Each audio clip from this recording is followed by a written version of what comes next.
Welcome to Freedom Cast, a podcast dedicated to interviewing star icons and entrepreneurs who have encouraged others to become more healthy and active. My name is Ashton, and it's my pleasure to host you as we take another trip through the fitness industry. It's entertaining and informative, and I hope it makes fitness more exciting and special to you in your own fitness journey. Freedom Cast is supported by Freedom Fitness Equipment in Charlotte, North Carolina. Freedom Fitness Equipment serves the health and fitness community nationwide, from free weights and strength equipment for home gyms and studios to cardio and conditioning equipment for commercial spaces. Check them out at freedomfitnessequipment.com. Let's get rolling with today's show. All right, ladies and gentlemen, welcome to the Freedom Cast podcast. We're here with Mike Reed from Micro Gainz. Mike, thanks for joining us. Yeah, thanks for having me. Absolutely. So give people a little bit of background. What is Micro Gainz? I've got some of your products. I found that indirectly. And then, but give us a little bit of your background on how this all got started. Sure. Micro Gainz is a weightlifting equipment company. We sell weightlifting equipment for barbells, dumbbells, and weight machines. And one of our big niches is all of our stuff's made in the USA. So I say broadly weightlifting equipment, but really we specialize in fractional weight plates. That's our big niche. That's kind of where the micro comes in Micro Gainz. And if you're not familiar with fractional plates, those are like really small weight plates for barbells. So typically when you go to gym, the smallest plate you see is a 2.5 pound plate, allowing you to do 5 pound jumps at the minimum. You keep on making 5 pound jumps. Eventually you're going to plateau, or else you'd be able to bench press your car if you keep adding 5 pounds. And that's where our product comes into play. We sell smaller than 2.5 pound plates. We sell quarter, half, 3/4, 1 pound, 1.25 pound plates. And that allows the lifter to go up by smaller increments over time. So it's not about like your max like reps, not like I need to pull, 401 pounds on a deadlift. It's about your sets and reps. So if you're doing 3 sets of 5 of overhead press at 135 pounds and going up to 140 for your next set, you're only getting 3 reps, 4 reps, 2 reps, but you want to get 5, 5, 5. Maybe you go up to 137.5 instead of going up to 140. Same thing on the bench press. You're bench pressing 300 pounds. It's not about benching 302.5. It's about 302.5 for 3 sets of 5 or whatever you want to do, 3 sets of 10, 4 sets of 8, something like that. It's about like progressively adding a little bit of weight to kind of break through that plateau versus, we understand there's a lot of ways to break plateaus. You can deload your bar. You can switch up the reps. You can switch up the intensity. You can switch up the whole exercise. But we focus on the progressive overload side of adding incremental weight over time. So we sell those products for Olympic barbells. We also sell them for standard 1-inch barbells, and we also sell them for dumbbells.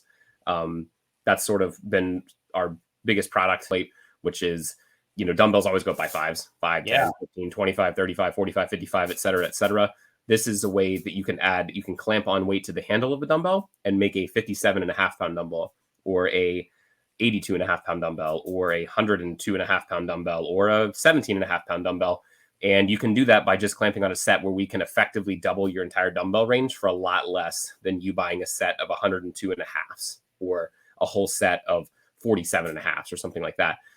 Dumbbell exercises are definitely difficult to go up by 5 forever on those. I mean, I think most people just they just hit a plateau and they just sit there. You might just curl 50 pounds the rest of your life. And, you're trying to maybe add more reps or change the scheme. And then eventually you're going to get injured because you're swinging the weight, things like that. So our product helps you not only, keep your form straight, help you prevent injury, and help you go up slower. Think about like static moves, shoulder, like lateral raises. People aren't swinging up hundreds in lateral raises. But you might be able to do 15, but go to 20, and it's a much more difficult move. So going up to 16 pounds with our 1 pound dumbbell plate, or going up to 18.5 pounds might be in the cards for you to keep progressive overload going. That's kind of what we do. Awesome. So speaking of microloading, has Mark Ripito ever reached out to you guys to sponsor Starting Strength? Because that seems like a perfect product for his training methodology. The interesting thing about Starting Strength is that's actually how I got started, like lifting myself back in 2014, 15, whenever I got more into powerlifting. I found out about strong lifts first, which was like a 5 sets of 5 model. And then I went to, that's actually a lot of volume. And I found out about Starting Strength, 3 sets of 5, and learned about Mark Ripito, learned about fractional plates and, or like their use. It wasn't that long ago that they had posted about us. I have sold a lot of stuff to starting strength users. I have sent a set to Mark Ripito himself. We talked about he's seen them. We've talked about doing something together, but nothing ever quite materialized. So we definitely support the community, but we're not like an official partner of Starting Strength or anything like that. But yeah, it's definitely in line with their strength training model for sure. Yeah, absolutely. I'm surprised they haven't branded any of that stuff too yet, because it just seems like it would be a perfect addition. The dumbbell fractional plates. I know you went through a few different iterations of the design. How hard was that to create something that would actually clamp on without falling off? Because that seems like that would not be an easy thing to do. So back whenever I started the company, this is like 2016, when I wanted to do fractional plates. And I realized, like, I don't know if I realized at the exact same time that like there was a need for dumbbells. And, I talking to my father-in-law, who I basically call him my R&D manager. Like, he's a great hands-on handyman guy. Like, he's like a blacksmith. He has a forge. He can like, Wow. he's just very, very handy. And we started chatting about like, I've seen this company, PlateMate, that makes magnetic plates that magnetize to the ends of dumbbells, but they don't work on every dumbbell. In fact, they don't work on most dumbbells. So the only other way I could think of at the time of like adding weight was like, what about the handle? It's long enough that like you still have, no one's hand takes up the entire dumbbell handle. That would be most dumbbell handles. I know this pretty well now, is 5.25 inches long. That's like the average. Most people's hands width is not 5 inches. And I was like, what if we just snuck a little weight in there? How could we do that? And we went out and made a prototype that day. It's like September 2016, where we cut out some sheet metal and he put basically a spring on the front of it. And we made it so like it kind of opened, like actuated, I guess, like opened on a pivot. Yep. And it clamped on, and it weighed like, I think 1/8 of a pound or something like that. And it was like, well, I still have it. It's the original prototype for the dumbbell plate.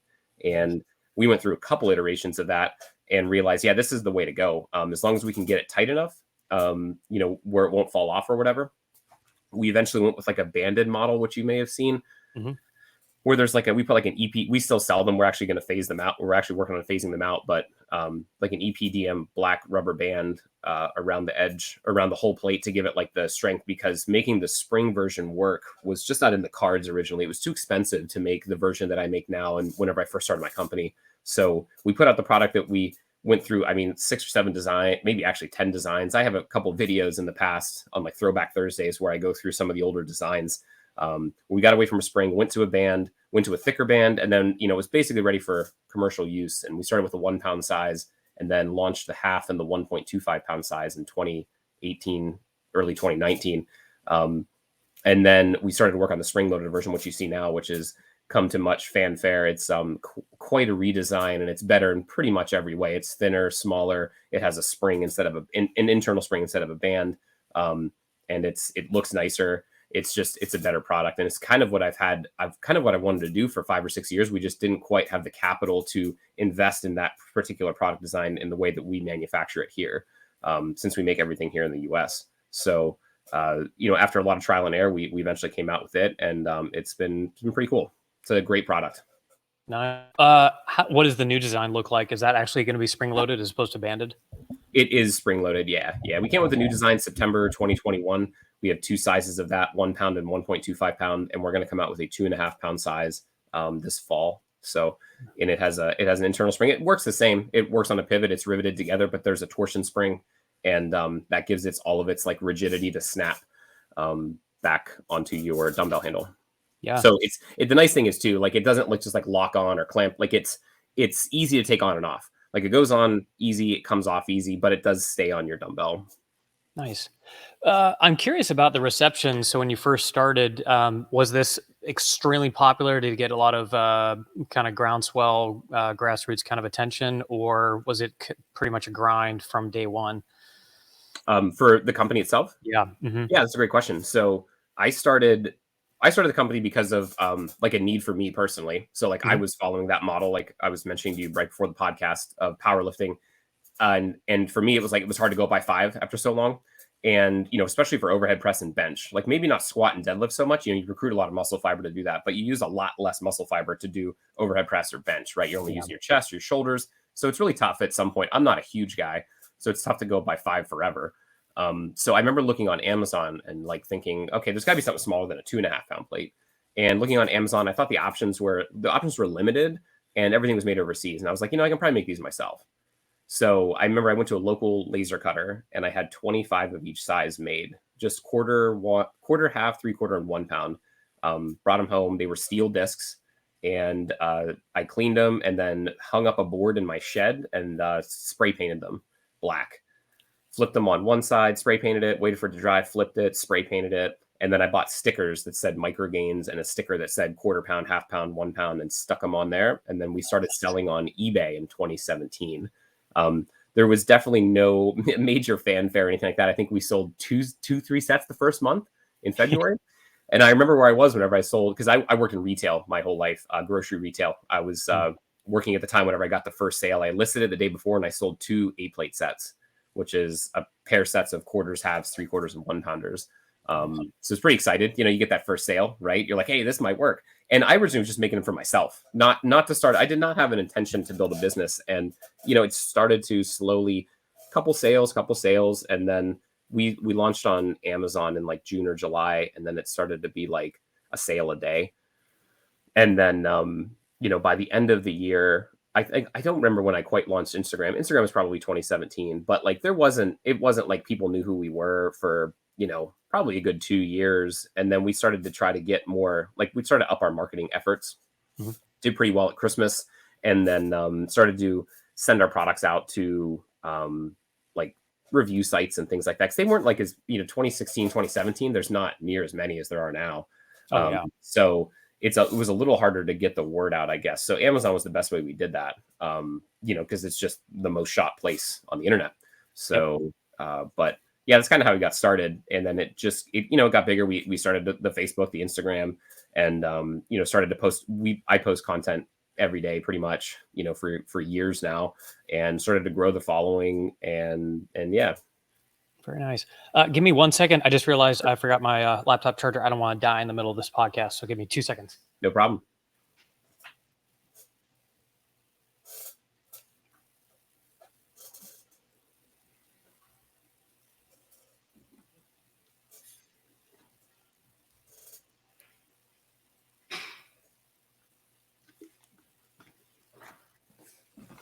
All right.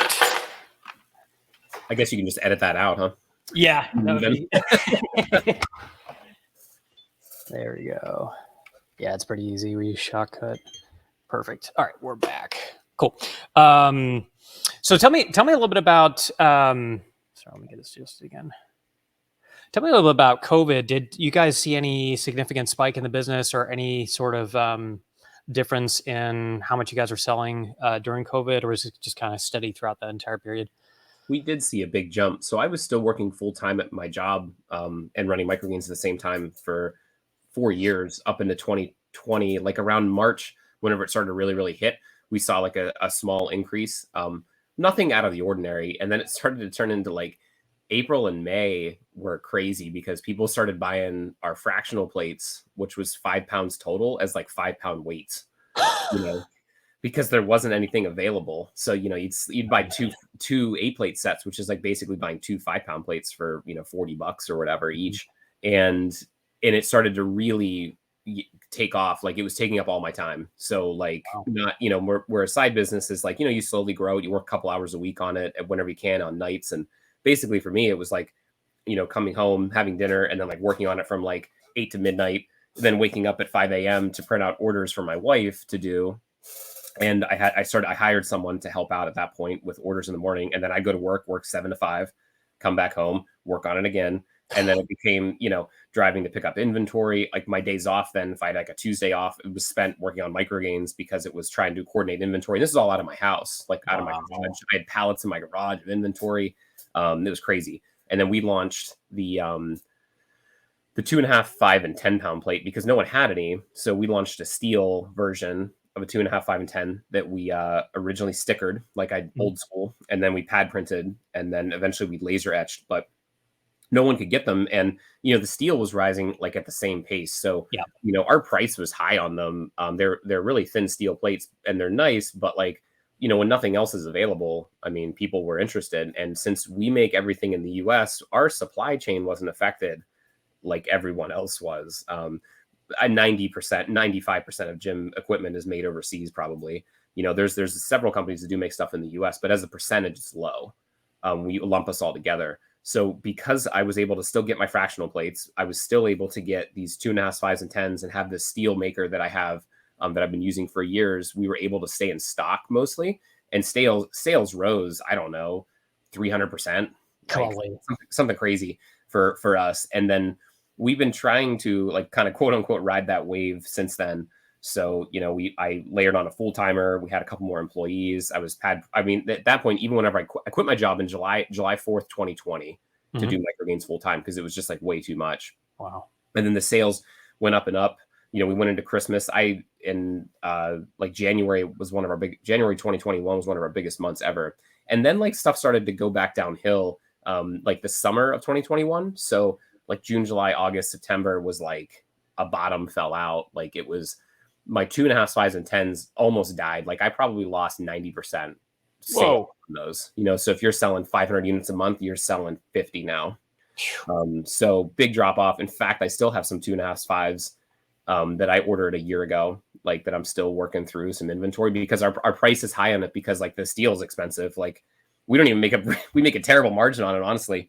We've sold them at different sales and stuff like that. But yeah, we had it at the time and it was going like it was very abrupt. And I think it's because a lot of the overseas manufacturers started to come back in stock. Whenever you can get a 2.5 pound plate for 10 or $15, you're not going to spend $30 on it. Even if it's made in the USA, even if it's better quality, people are very price conscious. So, but I can definitely say the pandemic helped me quit my job. No question. Gave us more attention because we got, thousands and thousands of Micro Gainz products into people's hands, and they came back and bought more stuff later. So now without being on the back of these bigger weight plates, which we still offer, but don't sell as many of, we've come out with more products. We came out with dumbbell handles. We came out with the new dumbbell plate. We've come out with like some different things to try to keep sales up. After we saw a decline, then we've started to climb back out as the dumbbell plates become more popular and some of our other products. Sure. I want to ask you about the deadlift jack here in a second, but before I do that, I'm always curious about the manufacturing process because I've called around and asked about, ironwork mills that are in different states and tried to see, hey, would you be interested in working with us? Majority of them, the answer is, funny enough, no, or they just don't respond. Did you have issues starting out with actually getting people to contact you back to even make the stuff in the United States? Because I found it's a huge issue from a manufacturing perspective. That's a really good question. I have a very specific opinion on this. You have to go through a lot of manufacturers to make your stuff in the US. We talked about this on a podcast with Jake from Garage Gym Experiment, that in the US, all the manufacturers on the podcast had trouble getting in touch with people, returning emails and things like that. Whereas whenever you go overseas, a lot of these guys are answering emails like in 4 hours and they're all the other way on the side of the earth, I would say they're hungrier over there. I think that there's somewhat of a complacency going on in the US in the manufacturing sector. I think it's pretty old school. In America, people are really interested in like tech companies, right? Tech companies is like the sexy thing, Google and Facebook and Amazon and stuff like that. It's not as cool to be at a manufacturer. And I think that a lot of those big guys, they're just used to running business a certain way. Yeah. And for instance, I actually looked at making bigger plates during the pandemic. I did look at 25s, 35s, 45s, 55s, cast iron. And I emailed, I don't even know how many cast iron suppliers in the US. Almost none of them emailed me back. Like not even email back, right? I'm like, hey, here's tens of thousands of dollars. They're like, no, thanks. And we were going to start our Micro Gainz line I actually had an engineer design Micro Gainz deep dish plates. They look pretty dope. I gotta say they were deep and they were double faced, which you never see. So like both sides would have like the face of the plate. Pretty sweet. But yeah, no one really wanted to touch them. And then by the time I got a quote from like 2 different companies and it was outrageous because they just didn't want to work on it. Like they didn't want to make the patterns and it was tens of thousands of dollars and it shouldn't have been. And my father-in-law that I mentioned previously, he's a handyman. He has a forge. He's cast things in his garage. Like, he understands what it takes. I know that like big manufacturing is going to cost more, but they didn't really want to do it. And, you know, a lot of that's once again, it's gone overseas. Like, they're not even really trying to compete with overseas at this point. There is no, you know, for me, I think it was like for the maybe $2 a pound in cost for iron. So now you're $90 for, you know, a 45-pound plate. This is in 2020. So, you know, people are used to paying $1 a pound retail, let alone me paying $2 a pound cost and then trying to charge, you know, money to get it made. So we've gone through different manufacturers. Some have worked really well for us. Some of our partners have not. We've had a coder that we recently let go because the customer service was trash, to be blunt. And we went with a different company that's working out better. So, you know, I give these companies a lot of chances, and, you know, it's crazy that like, you're like, hey, here's tens of thousands of dollars. And they're like, we're not really interested. Yep. Or, you know, there's so much that I've seen in the manufacturing space that's like, we're a small fish in a big pond, and like, they just don't want to deal that much. A lot of these companies are used to like big contracts or big manufacturers that they work with, and they don't really want to work with the small guys because it's not a lot of money for them. It sucks because it makes it harder for a small company to get going. But there are a few companies out there that are hungry, no question, that do want to help out. It's just a matter of finding them, and especially finding them locally. Like, I live in a more rural area. So for me, it's like you got to travel distance sometimes to get to some of these companies. And then you start to lose margin because I'm in Pennsylvania. So am I going to get something made in Las Vegas and have it shipped back here? You know, like, that's going to cost how much money too. So you try to find local companies, but there's definitely a complacency locally of companies that like don't pick up their phone or don't answer. You know, we actually have a cast iron place that's going to go out of business here in where I'm at. And I remember I went over to ask them, and I couldn't even get a meeting, and they're actually going to go out of business. They've been in business for like 150 years. So couldn't even get a meeting. And, you know, so we're just trying to do our best and work with the companies that do want to work with us. Have you ever thought about buying your own manufacturing facility? I know that's probably years down the road, but we've thought about buying our own machine shop. So we've been heavily looking at making more products with like a lathe or a router, like CNC lathes and routers. I rent space. I'm at my house right now, but I actually rent space for production from a machine shop company. We rent warehouse spacing from them that we do all of our production, and we have a dock and forklift and stuff like that to maneuver around our stuff. But manufacturing for my plates is probably not feasible. The stuff that makes our products, our dumbbell plates and our micro plates, are $1 million machines.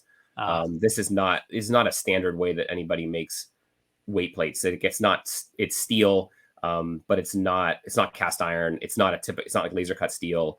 We get several of our products made out of pressed metal. I don't know if you're familiar at all with pressed metal, powdered metal.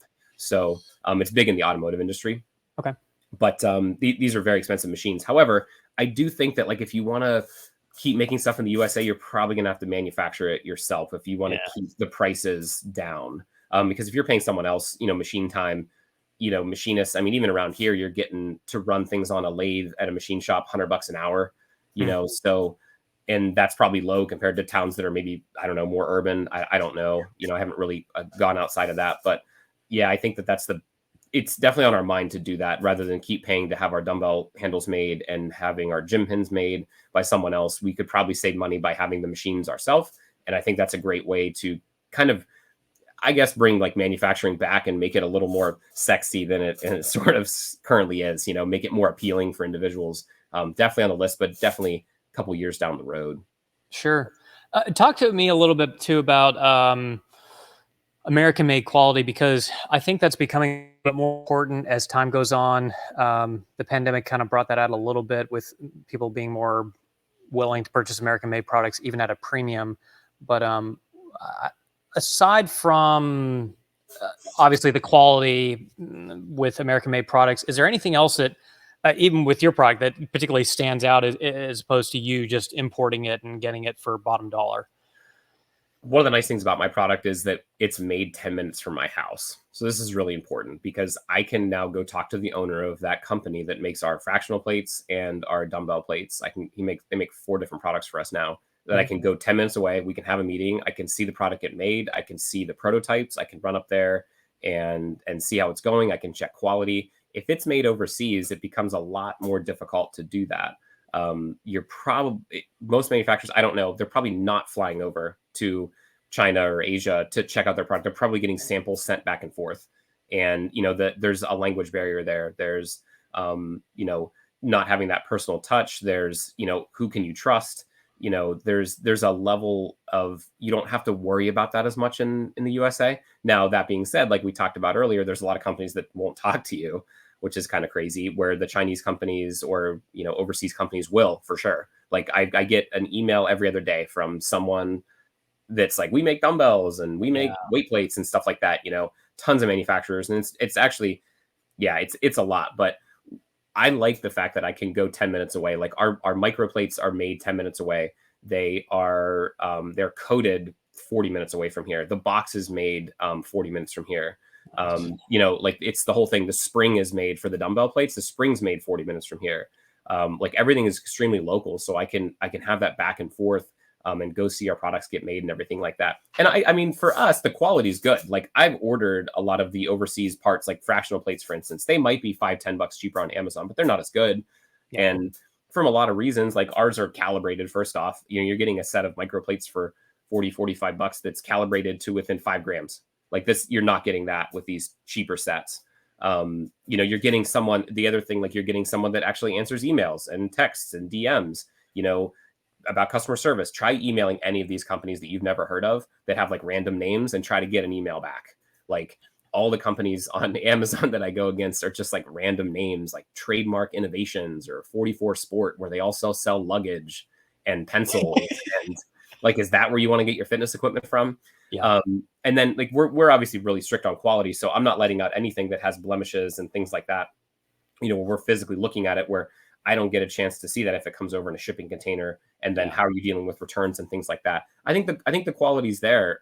We do turn around our stuff really fast. I know there's a lot of US manufacturers that have been cropping up that are making a lot of custom stuff that is taking time to make it. So like, hey, I want to order this set of dumbbell handles, and we can make it and get it out to you in a couple weeks.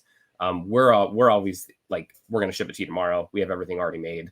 We know that speed's really important, and we definitely have the quality to back it up, at least at our company. I know that I'm not saying there's the quality of overseas parts is bad. I mean, not at all. I have things made overseas, but we do stand behind our quality here. Nice. And for people that are in the home gym space, particularly with our audience, I think one of the things that really makes you guys stand out, or even just US companies in general, you mentioned customization, and I saw some of the stuff you've done with the deadlift jack and also some of your plates. Like you can just do that right there, and it doesn't cost. I mean, it might cost an arm and a leg, but you can get it customized way faster than having to wait 6, 8, 12 months to get it shipped from overseas, right? That's true. Yeah. So like our deadlift jack, I mean, we had a lot of interest in. It looks kind of like a guitar, like like the way it's shaped. So we actually had like a Stratocaster design that I did not make. I purchased off Etsy. Like you get these free designs, and then I edited I have a Laguna laser. So we edited in the laser to make it fit on the jack, and then it looks pretty cool. Actually, we sold a couple of those, and that's something that I can get to you like tomorrow. Even if you want like something custom, and we don't really advertise the custom services yet, but we've done custom service for people that are interested. Sometimes it takes a couple days because you have to get like the images together, and then you have to format it and then edit it and then get it all on and do a prototype or like a test run to make sure it works. So it is a couple hours of work depending on how complex your design is, unless you just want like your name or something on it. But we typically turn that around fast too. So we don't, you're not waiting weeks. I mean, we can put your name on the back of the fractional plates if you want, or your gym name. And we can honestly, once I get that formatted on the laser, that can be a couple extra dollars per plate or not even that much. So we haven't explored that as much as I think I'd like, because we've been busy with other things, but it's definitely, at least with the laser, we can customize a lot there. We've done customized like 2.5s, 5s, and 10s, the laser, because like on those plates, there's a lot of big area that you can like do things on. And people do really like that. People are definitely into that custom work for sure. Especially since we can turn it around relatively quick. Are you noticing, I was just thinking about this as you were talking, with home gyms becoming even more popular now, that people are saying, this equipment is mine, I want it to have some sort of personalized feel. Is there more demand for customization, or do you think there will be more demand for customization as time goes on and as that market just continues to expand? I'm sure. I think that people want to be individuals, right? They want something in their gym that's maybe different than everybody else. And maybe that's a weight plate. Maybe that's a bar that has their name on it. Maybe that's a specific color. Where we've always sold, pretty much all of our products are black. Yeah. because it's just like you can have any color you want as long as it's black. And there's a lot of reasons for that, because of cost mostly. I mean, that is the main reason. It's like when you're buying all the different colors, like yellow, red, blue, green, that costs so much more to get those individual colors than just like making everything one color. But that being said, people like that kind of stuff. If you can do customized colors and people are willing to wait, I think people definitely like the individualism of that and having something custom that they can show their buddy or they just like it. I mean, I've definitely I did a jack recently for a customer that I themed Michigan. I had it in my stories where like we actually did like a lighthouse on the back of it for pure Michigan. And I have a partnership with Barbell Logic where we laser etch Barbell Logic on the back of the micro plates. So it'll say Barbell Logic and then like 0.25, 0.50, 0.75 pounds. I did a Barbell Logic jack stand before. So I've definitely seen a slight uptick in demand. We don't advertise it as much. People ask because they see that we laser stuff. So then they'll say, hey, can you do this? I think whoever can do it for cheaper will win probably, because then when people see like, oh yeah, the plate's $40, but it's $80 if you want to customize, then people are like, I'm not going to do that. So it still has to be affordable.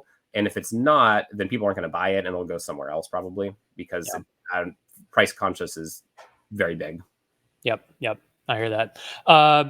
Deadlift jack, which I've been teasing for a little bit. So I actually have 2 of your deadlift jacks for the regular bar, and they're freaking awesome. Very streamlined design. Like you said, just shaped like a guitar. Slide it. For those of people who don't know on the podcast, you basically just slide these deadlift jacks under the bar. It's not like a deadlift wedge where you put it under the plate. You actually can stick it under the bar and then jack it up a couple of inches. So it's very easy to put plates on and off. Where did you come up with that idea? Because that's great. And I think you were the only one when I was looking maybe 3 to 5 years ago. Like, I think you were one of the only ones that sold something like that. That wasn't just this gigantic piece of metal that you had to stick in your home gym and takes up all this space. So where did you come up with the idea? So gosh, probably 2018, 2019. I remember on Instagram seeing somebody using a jack that was like custom made out of one piece of wood, tall, like 3-4 feet. And it was one solid piece that came around and hooked. And I was like, that's pretty neat. And I was like, we can probably make something similar to that. But like for me, I always like reverse engineer everything to make sure it can ship.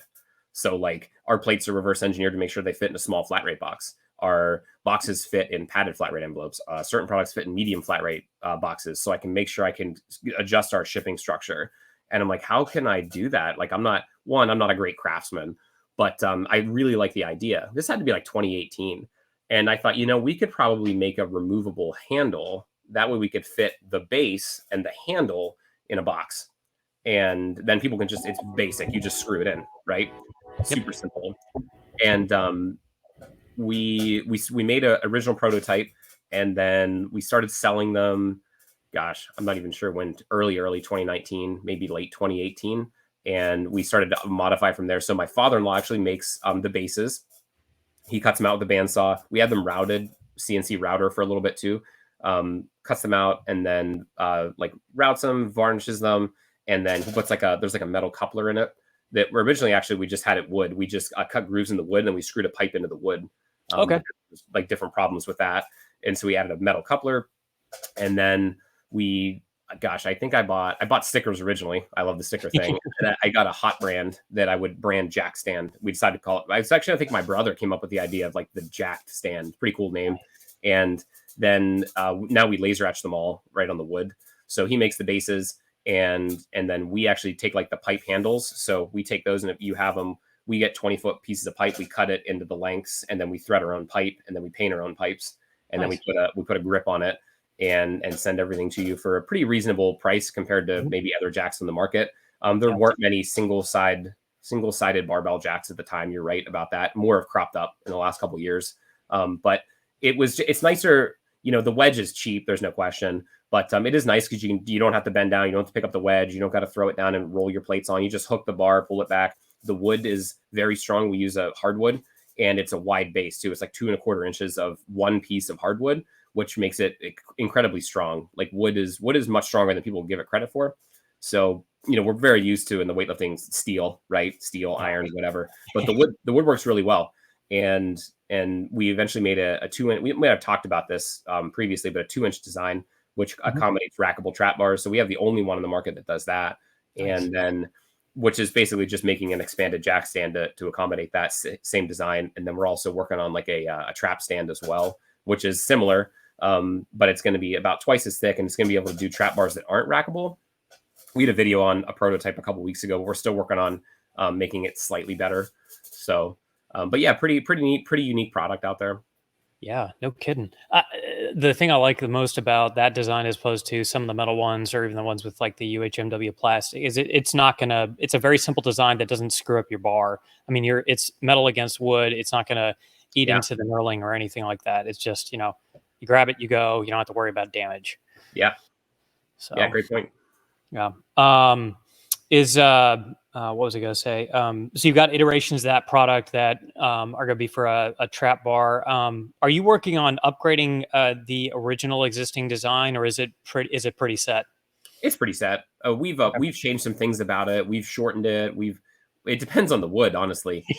So like my father-in-law he actually cuts down trees and stuff like that to heat his house, and cuts his own lumber off of his property. He has a couple hundred acres, and he started to then pull wood off to the side for jacks specifically, because we need a certain thickness. Like you can't just really go to Lowe's and buy 2.5-inch thick wood, a hardwood on top of that. So we've been using ash and poplar and oak and maple, and that's not cheap wood.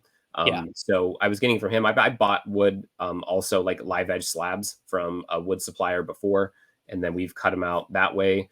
So, but no, I think the design works really well. It's got the toe, it rolls back. It's small enough. It's like 6 pounds of wood. Like it's a nice chunk of wood, but it also ships, relatively cheap. And yeah, I think that I don't see any reason to change it up, because it works pretty well now. Yeah, absolutely. I'm always curious just about the personal background. So, are you married? You have kids, or? Hey, I'm married. I have 3 kids, 3 boys. Awesome. And so how were they moving with you throughout this entire thing? Were super supportive or kind of hesitant moving into Micro Gainz? Definitely supportive. My kids, they've sort of, like, I have a 3, 6, and a 9-year-old. So, I mean, they're all relatively young. They kind of understand the weights plate. They don't understand. They kind of understand, but don't understand. They know that, like, I work at Micro Gainz. Like, the cool thing is I work from home now. Where I'm in the basement right now, and they can come get me, which is one of the nice things about working from home. And then I do go to another facility for half the day for the production of it. But it's nice making your own schedule and stuff like that now. But, originally it was, I'll be honest, it's tough whenever you're doing both. Like I was working a management job 50 hours a week, and then trying to run Micro Gainz at night and on days off. And, that can be frustrating, especially since, like, yeah, I've got to get these orders out for customers, but then I've got to make sure I get this job done, and then still be come home, and then, like, you're still trying to get your workout in, still trying to spend time with your family, still trying to run your business. Like, you can understand why some people quit, why, like, a lot of entrepreneurs don't make it. That can be challenging. My wife helps me a ton. She's been supportive, most of it, and she helps, do orders, and she comes over and packs sets whenever she can. She stays at home with the kids. So she's available to do that, and that helps a lot too. So nice. But yeah, it's definitely been a journey. Yeah, for sure. I was curious if you had, I know you've been asked this before, but products that are coming out, have you thought about doing anything with like incremental loading on chain? I have not. Okay, I was just curious. And powerlifting seems to be kind of up and coming, and even just like cresting in popularity in the home space. And I know people are with the West Side method and that kind of thing. I've always, chains kind of, depending on where you get it from, can be somewhat accurate or inaccurate. I'm curious if there's a market for that kind of thing, but anyway. I don't know. I've had one suggestion for chain at one point. Was someone asked me if I could make quiet chains, because there's like a sensory overload whenever you're lifting it, and they're dinging off of each other. So, that was a couple years ago. And I mean, probably, I would assume rubber dipping the chain or something like that would help, obviously. But I've never looked into that. And as far as accuracy, like, I don't know, people buy chain in lumps of, I don't know if it weighs a certain amount, and then they're taking off certain pieces to add on a little weight. And that's, like, I understand, I guess, the use of it. I don't know what percentage of people are using it, or what manufacturers they're buying them from. Cause, like, are they going to Lowe's to buy chain, or Home Depot, or are they buying it from like Rogue? Yeah, I think there's a couple of manufacturers that are making chain. If it were me personally, I would just DIY it and probably just go to the Sure. Lowe's or Home Depot and I think measure it that's what myself. most But then people. you've got to cut, the individual chain. And if there was just a way to like add or you could obviously add the microplates on the actual bar, but if you're trying not to take up additional space, I just thought, oh, that would be an interesting concept. I didn't know if anybody else had run that by you yet, or if there was even demand for that kind of thing. I'm really not sure how popular the West Side method honestly is. I just like the sound of chain on the floor, honestly. Gotcha. Yeah. No, I appreciate the idea. I get a couple ideas every month from people pitching me different things that they think Oh, would nice. work, and sometimes I have to let them down slowly, and then sometimes I'm like, yeah, that's a pretty cool idea. You should really turn that into a company. So, but I Yeah, just had one this morning absolutely. actually already. Oh, So nice. Have you ever worked with Dylan from AbMat? I have, yeah, Awesome. yeah. We did a collab once where he actually made some Micro Gainz ad mats. I actually have them here, Oh, and no we way. did a giveaway, and then he worked together with me to actually meet the guys that make the gym pin. So we worked Okay. together with them. Yeah, that's what I was going to ask you. I saw that on your website. So is that so that's not something. So you're basically white labeling that product just with you guys' logo and selling it on the website. We license it from gym pin. Okay. Okay. So full Gotcha. on licensing deal, like where we work with them. We didn't do it independently. We didn't rip off their design or anything like that. Yeah. So and then the thing with ours is we only make one size. So like right now we tackle the micro loading on the barbell and the Mhm. dumbbell, and Mhm. then now with the gym pin we can tackle the micro loading on the weight machine, right? Yes. So weight machines, you have some behind you Yep. that are go up by tens, maybe 15 pounds at Yep. a time, right? That's a big jump on those Yeah. things, depending on the move you're doing. Not everybody maxes out the stack, and it's a great way to insert the pin, add 5 pounds, and then now you're only going up by 5, or add a 2.5 pound plate, or in our case, micro load it and go up by 1.25 or something like that. It's not about popping the pin in and add in 345s to exceed the limit of your machine. But that's why we kind of want to do the mini pin, because it's only about 3 inches long. So it Mhm. does sort of prevent you from overloading the machine. They sell long. Gym pin sells like 6-inch pins, 8-inch pins, Ooh. for maybe the machines that allow that or different applications. But we've kind of done it for the micro loading thing. And then our pin, they're a company from England or the UK, Mhm. where and their stuff's made in the UK, obviously, where our pin is completely made in the US too. And then the nice thing is, like, you can get it from us today. They have some distributors here, or you have to order it from overseas, but you can get a pin from us, which is the exact same pin basically, that we do hand assemble and then send to you right here in America quicker. That's fantastic. Yeah, I never thought about that with using it with the selectorized equipment. But yeah, the jumps to me, especially if you're trying to do overload movements or that kind of thing, like even a half a pound or a pound on some of that stuff can be the difference between absolutely destroying your lower body or not getting quite enough pump where the next jump is going to be too much. So Sure. I Yeah. really like that concept. Um, where so what was I going to ask? Oh, where can people find you if they wanted to purchase some of these microplates? It's not, I know you mentioned Amazon and eBay, but what's the website and what are your social tags? Our website is just microgains.com, and we sell everything on there. And we do sell on walmart.com, we sell on amazon.com, we sell on eBay, we sell a little bit on Etsy. And then we sell dumbbell plates on kabukistrength.com.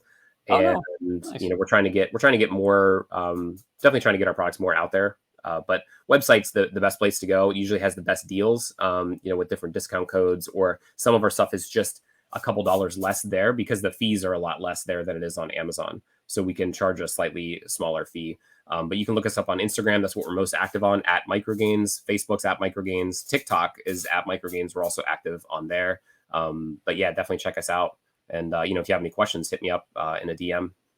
Awesome. Awesome. What's your basic pitch if somebody's coming to you for the first time you alluded to this a little bit at the beginning, but why should somebody purchase Micro Gainz if they're, let's say they're in a home gym and they're trying to get a little bit stronger? Why should somebody purchase Micro Gainz?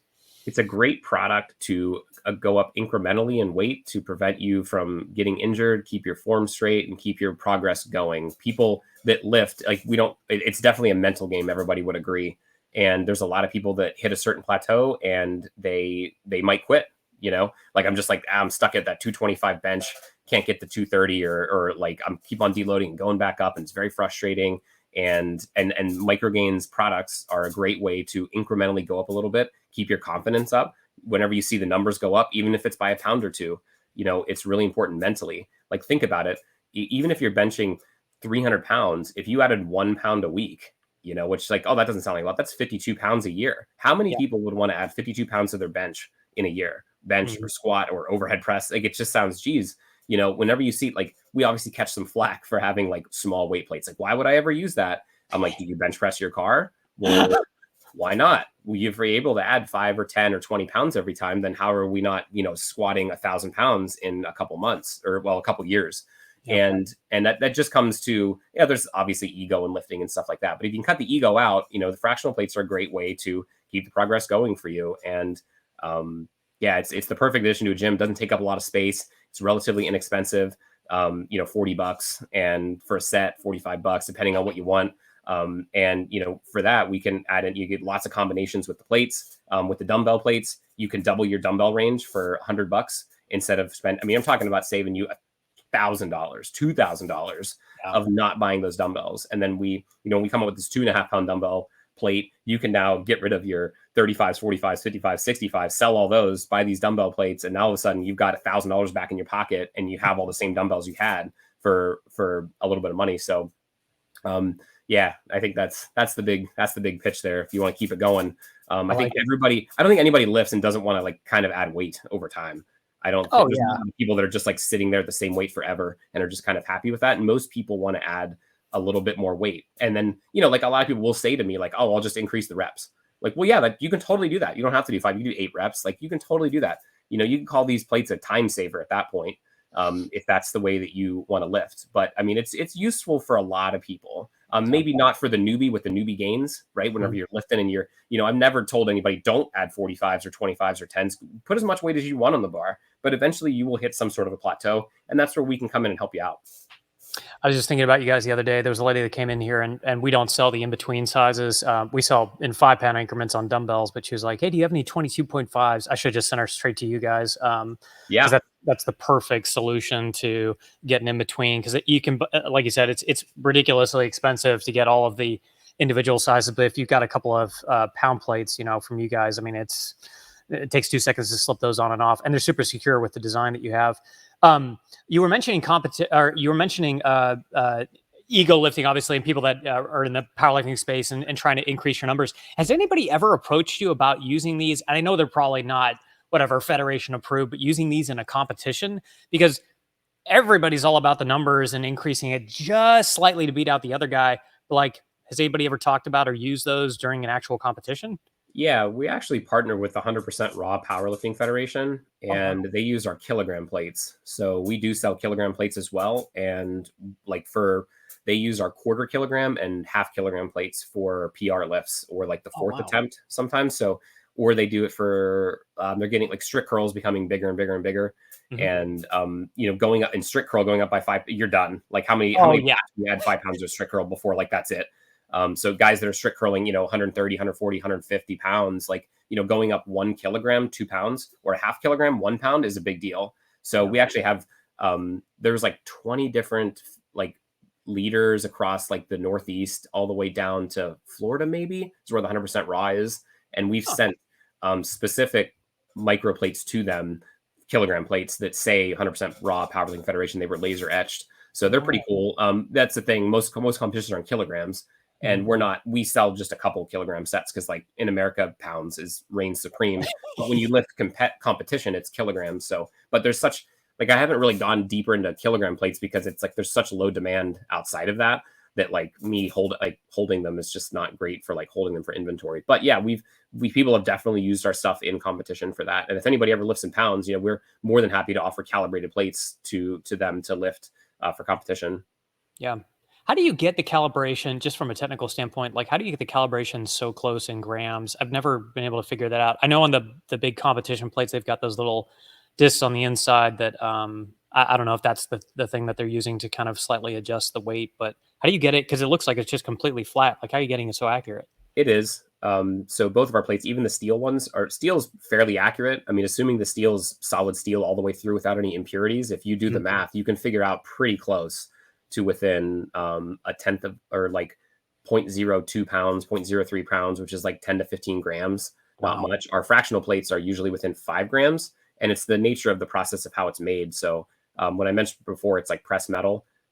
Basically, what the process is the plates are, it's literally powder, and it's carbon and iron in a certain mixture, and then they feed it into a press, which then presses it, squeezes it with like 200 tons of force, kicks it out, and then you've already done the math, and it dispenses the exact amount to the gram of powder that you need. And then they run it through a incinerer, or which is like a giant furnace at about 2,000 degrees. That causes a process called metallurgy, which slowly sort of melts the metal and bonds the plate together. And then when it kicks out on the other side after it's basically cooked, it's as solid as steel. So the automotive industry is huge into powdered metal products. And we, I believe we're the only company in the world that makes weight plates out of powdered metal. So, but that's where the accuracy comes from. They have to be accurate, because if you're thinking about products that are going into vehicles for safety or other things like that, these products have to be accurate within a gram or less than that. They can get the tolerances really tight. But yeah, we don't use discs or anything weird to try to like match the weight or mill it or anything like that. They come out super accurate right out of the gate. We even factor in for like how much the coating weighs, and then subtract weight for that. Even our dumbbell plates are fairly accurate, and we've subtracted weight for the rivet and like the spring to make sure that it all weighs pretty close. That's incredible. So if for those listening, if you really want to break your PR and know that you're breaking your PR within a few grams, you need to go with Micro Gainz. Sure. Yeah, we got you covered. It. I think we have the best USA made fractional plates in the market. I go to bat for that, where most companies are probably making them overseas. And then I don't know if you can get any calibrated plates for as cheap as ours are. So yeah, nice. I like it. Mike, thank you for coming on. Everybody check out Micro Gainz, microgainz.com. And thank you, Mike, for coming on the podcast. I really appreciate you, man. Yeah, thank you so much. Thank you for listening. Please give Freedom Cast a 5-star review on Apple Podcasts or wherever you listen to podcasts. It would mean a lot to our business. Plus, it's fun to read y'all's reviews. See you next time.